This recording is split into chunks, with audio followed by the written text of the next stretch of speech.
అండి, నేను మీ వేదానండి. నేను ఈరోజు చూపించబోతున్న రెసిపీ ఏంటంటే వంకాయ ఉల్లికారం అండి. ఇది చాలా చాలా బాగుంటుంది.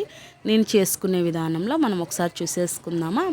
లేత వంకాయలు తీసేసుకొని ఇలాగా 4 వైపులా లోతుగా కట్ చేసుకొని సాల్ట్ వాటర్లో వేస్తున్నానండి. ఇలాగా నేను ఇక్కడైతే 200 గ్రాములు తీసుకుంటున్నాను.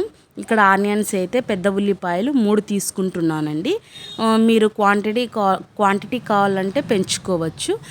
అలాగే 1.5 స్పూన్ కారం పొడి వేస్తున్నాను, 1.5 స్పూన్ ధనియాల పొడి, అలాగే కొద్దిగా పసుపు వేస్తున్నానండి. అలాగా ఇంకొకటి ఆచి గరం మసాలా, అలాగే చికెన్ మసాలా 1.5 స్పూన్ అంతా వేసేసానండి, 2 కలుపుకొని. ఇలాగా నేను చూపిస్తున్న విధంగా 1 బై 1 వేసుకునండి. అలాగే తగినంత సాల్ట్ వేయండి.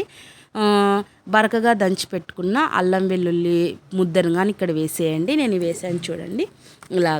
ఇలాగ వేసి బాగా మిక్స్ చేసుకునండి. బాగా ఇలా గట్టిగా ప్రెస్ చేసుకుంటూ మిక్స్ చేయండి. ఎందుకంటే మనము ఈ కర్రీలో ఒక్క చుక్క వాటర్ కానీ వేయడం లేదండి. అది గుర్తుపెట్టుకోనండి. ఇలాగా వంకాయలని నేను చూపిస్తున్న విధంగా కట్ చేసుకొని ఇలాగంతా ఆ కర్రీనంతా నింపేయండి. ఇంకొక ప్యాన్లో 1.5 గరిట ఆయిల్ వేసేసుకొని పోపు దినుసులు వేసేసుకుందాం. ఆవాలు, జీలకర్ర, మినపప్పు వేసాను. వేగిన తర్వాత కరివేపాకు వేస్తున్నానండి. ఇలాగ వేయించిన తర్వాత ఈ ఉల్లికారం ఏదైతే ఉందో అది దీంట్లో వేసేసుకుందాం. ఈ ఆయిల్లోకి వేసేసుకొని ఇలాగ కింద నుంచి పై వరకు కలుపుతూ తిప్పుకొనండి. ముక్కి అయితే ఏం పర్లేదండి, వంకాయ చిరిమిపోదు, ఏం కాదు.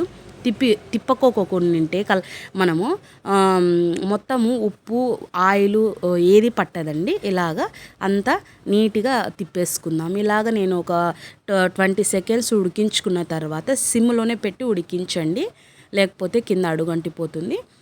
మూత పెట్టి సిమ్లో పెట్టేసుకొని ఉడికించుకోనండి. నేను ఇంకా ఒక 20 మినిట్స్ ఉడికిస్తున్నానండి. నాకు ఈ కర్రీ చేయడానికి 40 మినిట్స్ పట్టింది. ఇలా నేను చేస్తున్నాను కదా. వంకాయ ముక్కలు ఆల్మోస్ట్ ఇలా మెత్తబడిపోవాలండి, లేకపోతే మరి మనం తింటుండగా తినడానికి అంత బాగుండవు. గుర్తుపెట్టుకోనండి ఫ్రెండ్స్. బాగా సాఫ్ట్గా అయ్యేంత వరకు ఉడికించుకోనండి. చూడండి, రెడీ అయిపోయింది. నిజంగా చాలా బాగుంటుంది.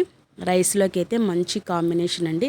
ఎప్పుడూ ఒకేలాంటి కూరలు తినకోకుండా ఇలాగ అప్పుడప్పుడు నోటికి రుచికరంగా చేసుకోవచ్చు. మన ఇంట్లో ఉన్న వాటితోనే చేసేసుకోవచ్చు ఫ్రెండ్స్. నచ్చిందా? ట్రై చేస్తారా? నా వీడియోలు మీకు నచ్చినట్లయితే లైక్ చేయండి, షేర్ చేయండి, సబ్స్క్రైబ్ చేయండి.